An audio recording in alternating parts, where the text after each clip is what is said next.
Hi guys, welcome back to the tips and tricks segment of the Share the Care show.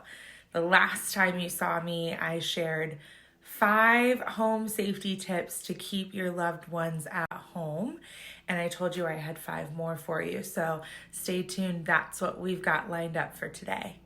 Is an aging parent or loved one living at home a good thing? It depends. It depends on whether we, as the loved ones and caregivers, set them up for success. So if you missed our last tips and tricks video, be sure to go back and check that out. There's going to be 5 home safety tips, and today I'm going to share 5 more. Our first home safety tip for today is to assess the lighting situation in your loved one's home. Keep in mind that your loved one, as they age, their eyes don't work the way that they used to. A lot of times, our seniors have one or more eye degenerative diagnoses like cataracts, macular degeneration, maybe glaucoma. A loved one with dementia or Alzheimer's may even develop tunnel vision. And of course, as you get older, your depth perception is off. So your loved one may avoid certain rooms of the house because it's too dark. They may not even go into them at all. Or we need to make sure that they have the proper lighting throughout the house, especially around stairways or any type of trip hazards in the home, just in case their depth perception is off. Here are some super simple, easy things that you can do around the house to improve the lighting situation. 1, go through the home and replace all burnt out light bulbs. 2, add new light fixtures. 3, it may be helpful to install motion detection lighting, both inside and outside the home. Our second home safety tip for today is to assess the kitchen. The kitchen is the heart of every house. And I am not the first person to tell you that the way to somebody's heart is also through food. So people are spending a lot of time in the kitchen. So let's talk through some really simple tips and tricks that you can use in the kitchen to make things safer for your loved one. All right, let's get into those really high shelves in the kitchen and go through them. Is there anything in there that your loved one is going to need? If it is something that they're going to need, let's go ahead and bring it down to a lower height. However, sometimes people don't have a lot of storage in their kitchens, and so they have to take advantage of those really high kitchen cabinets. If that's the case, make sure that you have a step stool that your loved one can use to reach some of those kitchen items and appliances that you have to store up higher. Another thing to look into are rubberized water faucet covers. Keep in mind, as we get older, a lot of people experience arthritis, and so it's really hard to grip a water faucet and to turn it. The other thing too, again, as our eyesight decreases, we may have a hard time seeing the hot and the cold, the red and the blue on our faucet covers, and so we may accidentally run really hot water and burn ourselves. So grabbing those rubberized water faucet covers and putting them in the kitchen is going to help your loved one grip the faucet to turn it, but it's also going to keep things safe from a water temperature perspective so that they're very clearly identified as hot and cold.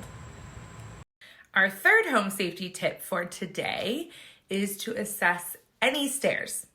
As we get older, we lose strength in our legs and flexibility in our legs, and 1 in 3 seniors has a fall. It's gonna happen. So go ahead and check out those stairwells to make sure they are a safe space in the home. If you are concerned about stairs in the home or outside the home, you can look into stair lifts.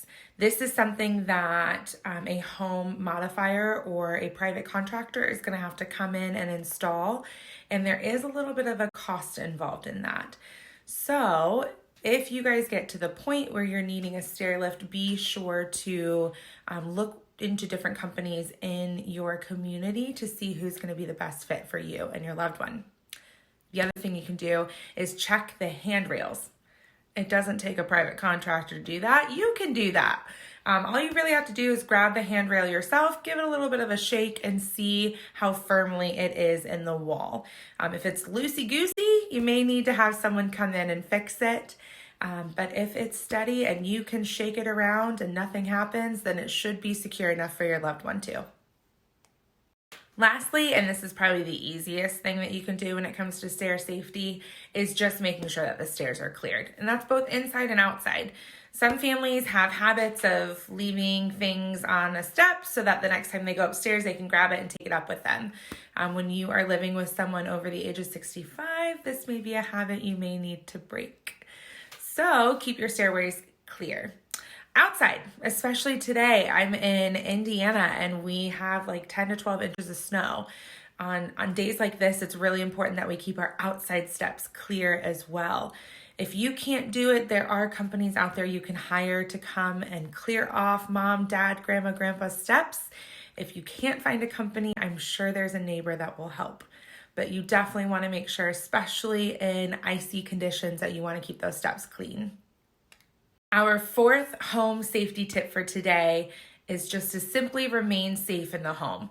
These are what I refer to as kind of your common sense safety rules, okay? So don't open the door for a stranger, even if they look nice. Install a peephole in your loved one's door so that they only open the door for people that they know. Ring doorbells and video doorbells are very popular right now. And for someone who is cognitively aware, those can be a really great option. But for someone with dementia or Alzheimer's, that's actually a very technologically advanced piece of equipment that they may not understand. So a peephole is always going to be a great way around that. Other thing too is just to keep your doors and your windows locked. Make sure that people can't come into your home without your permission. The other thing to talk to your loved one about are the senior scams that are going on in your community. We have all heard those stories about someone over the age of 65 sharing their social security number or their bank information to a complete stranger over the phone. We are all aware of those telephone scams on seniors. Okay, so make sure that we're talking to our loved ones about kind of the rules of the house when it comes to that. So again, don't share your social security number over the phone. Don't share your banking account information over the phone. And if you hear of any other senior scams in your area, make sure that you are having those conversations with your loved ones just to protect them. Our fifth and final home safety tip for today is to check in on your loved ones. This could mean you are doing the checking in. It could mean trusted friends or neighbors, and it could also mean hired caregivers. But you need to have someone checking in on your loved one. Anytime anyone over the age of 65 is living alone, especially if they're living home alone, you do want an extra set of eyes on them every once in a while, just to make sure that things are going safely and smoothly. I always recommend checking in with your loved one on both the hottest days of the year and the coldest days of the year. That is when frostbite and heat stroke are at their highest risk. So you're going to want to maybe give an extra phone call or stop by and say hi, but you'll definitely want to check in on them when the weather is kind of extreme. The other thing you can do is install non-invasive home measures just to keep an eye on mom and dad. I hear a lot that people are worried, if I'm not there, I don't know what's happening. There are some in-home technology offerings that you can use that are non-invasive, meaning no microphones, no videos, nothing like that, that can help you keep an eye on mom and dad, and especially keep an eye out for a fall. So if you have any questions about those, please direct message us, private message us. We also talked a little bit more about these non-invasive home technologies on season 1, episode 2 of the Share the Care show. And you can find those podcast episodes both on Spotify and Apple Podcast. And pretty soon you'll be able to find it on YouTube as well. So if you have any more questions about that, check out episode 2 of the Share the Care show. Thank you so much for hanging out with me today and talking home safety tips for seniors. Today we had 5 tips. The last time you saw me, we had 5. So you are armed with 10 home safety tips to keep ones at home. That's a lot of tips. Good luck, you guys. If you have any questions, reach out. Alrighty, thank you.